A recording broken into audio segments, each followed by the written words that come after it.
Meus bons, bem-vindo a mais um vídeo do canal, eu sou o Gabriel e no vídeo de hoje eu vou comentar de novo sobre futebol, dessa vez sobre o Campeonato Brasileiro. No vídeo anterior eu comentei dos estaduais, então se você não viu, clica aqui no card para poder assistir, depois volta aqui, ou assiste esse, depois volta aquele. Nesse vídeo aqui eu vou comentar se o futebol brasileiro deveria continuar com os pontos corridos.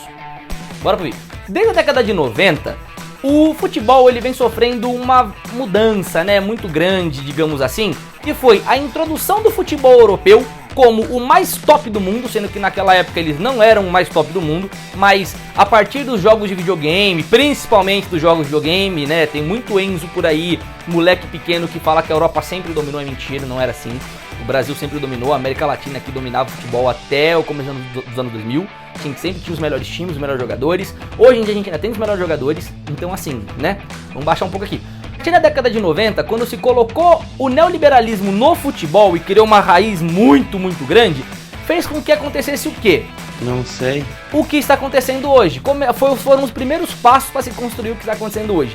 Que é o quê? As hegemonias. Mas não é uma hegemonia no sentido de o futebol mandar e tudo mais. Não. É uma hegemonia de um time, ou no máximo dois times, eles ficam um contra o outro num país inteiro. E o resto, é basicamente subtime. Ele joga ali para poder compor tabela e ver qual dos dois times fodões vão ganhar a liga. Espanha, na La Liga aconteceu isso, tem Real Madrid e Barcelona e no máximo Atlético de Madrid. Alemanha é o Bayern de Munique, no máximo Borussia Dortmund. França agora é o PSG, mas até pouco tempo atrás era o Olympique. Então assim, criou-se esse negócio das hegemonias dos times. Um time muito foda, que nunca vai ser pego por ninguém, porque ele tem muito apoio financeiro, muita imagem, tem uma hegemonia muito grande. Então assim, o nível deles em comparação ao resto é muito avassalador e não tem como você competir com eles. O Brasil está começando esse ciclo de hegemonia como acontece na Europa. Como assim? Bom, nos últimos anos você viu que o Flamengo conseguiu se reestruturar, o meu time do coração conseguiu se reestruturar.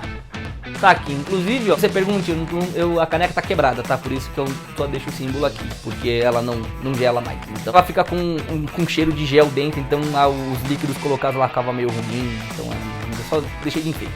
No Brasil está começando a acontecer isso, com o Flamengo e, digamos, o Palmeiras e o Atlético Mineiro. Sendo que o Flamengo, e eu não vou dizer isso apenas como torcedor, mas como uma pessoa que sabe como o capitalismo funciona, o Flamengo é o que tem as melhores chances de persistir por um período muito grande, ou quem sabe para sempre, até a hora que o futebol parar de ser alguma coisa interessante. Gabriel, você tá sendo clubista, blá blá blá. Não, eu explico por quê. O Flamengo tem a maior chance de continuar hegemônico por muito tempo, porque o Flamengo ele se estruturou sozinho. O Flamengo não depende de empresa, o Flamengo não depende de doação, o Flamengo não depende de credor, o Flamengo não depende de ninguém, o Flamengo depende só dele.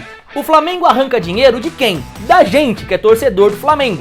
E da visibilidade do Flamengo. Como eu falei, o Flamengo fez isso sozinho. A própria diretoria do Flamengo, da época do Bandeira de Melo, conseguiu fazer com que o Flamengo ganhasse tanta força e tanta visibilidade, explorasse os 40 milhões de torcedores que a gente tem, de conseguir reestruturar o clube. Ao contrário do Palmeiras, ao contrário do Atlético Mineiro, que dependem de doações. No caso do Palmeiras tem a Crefisa, que é um fiador ali. Então na hora que a Crefisa vazar dali, acabou o Palmeiras. O Palmeiras vai arrancar dinheiro da onde? Do cu pra poder pagar? Não vai. O Atlético Mineiro idem. Agora o Flamengo não. O Flamengo tem essa diretoria desgraçada que está agora com o Landim e companhia. Não estragar o Flamengo nesses próximos períodos aqui, você pode ter certeza absoluta que o Flamengo vai continuar com uma puta de uma força. Por quê? Porque o Flamengo é autônomo. E já que o Brasil tá começando esse negócio de hegemonia, de se começar a ter campeonatos que só um ou dois times eles despontam na ponta e o resto eles brigam ali por vaga em Libertadores, por vaga em Sul-Americana, seria interessante continuar com esse modelo de pontos corridos?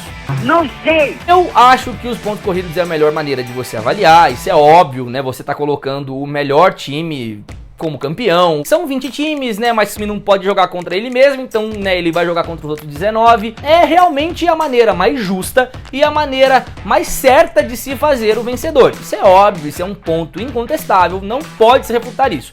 É verdade. O futebol brasileiro, seguindo o modelo dos pontos corridos, é o mais justo para ver qual é o melhor time. Ponto final. Então é que, dado que tá caminhando de novo para essa hegemonia, não seria agora a hora de retornar o mata-mata? Porque, querendo ou não, o mata-mata, ele começou no começo do Campeonato Brasileiro, ele sempre existiu. E ele foi sendo mata-mata, ou seja, acontecendo oitavas, quartas, semi e a final, até o começo dos anos 2000, quando se introduziu no calendário brasileiro o futebol, né, com os pontos corridos. Estaria agora na hora de, infelizmente, regredir para poder voltar a ter um pouco mais de competitividade no futebol brasileiro? Particularmente, vou falar aqui como torcedor do Flamengo, eu não quero que acabe, porque o Flamengo está extremamente dominante, nós temos um puta elenco, uma puta de uma finança boa, e nós vamos dominar o Brasil pelos próximos anos. Eu estou extremamente feliz com isso, eu não quero que mude. Caralho, o maluco é brabo.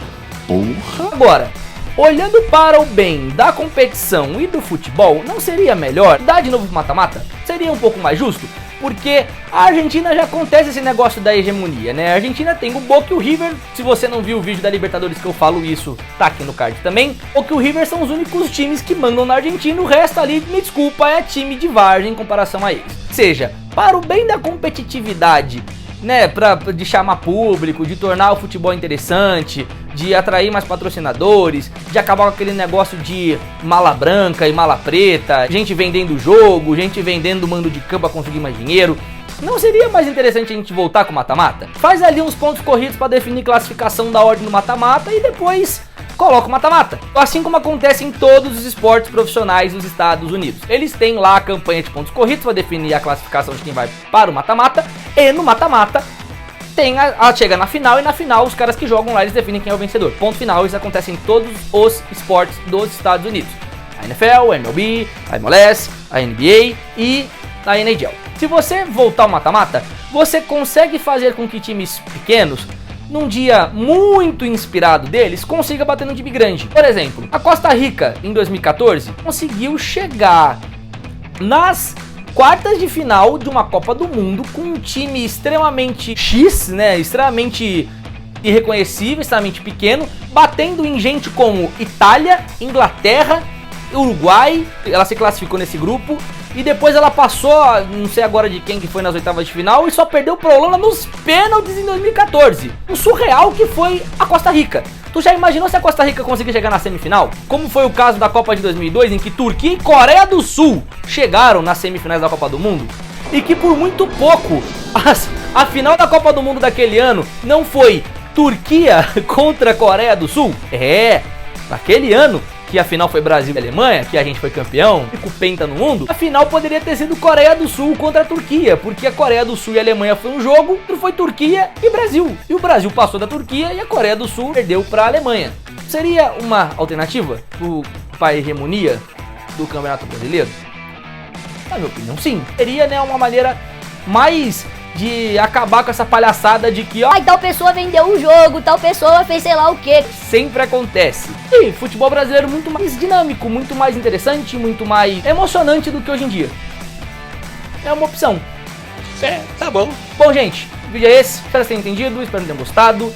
Compartilhe o vídeo, curte, se inscreve no canal, comenta aí embaixo. Beijo no coração e até a próxima. Tchau.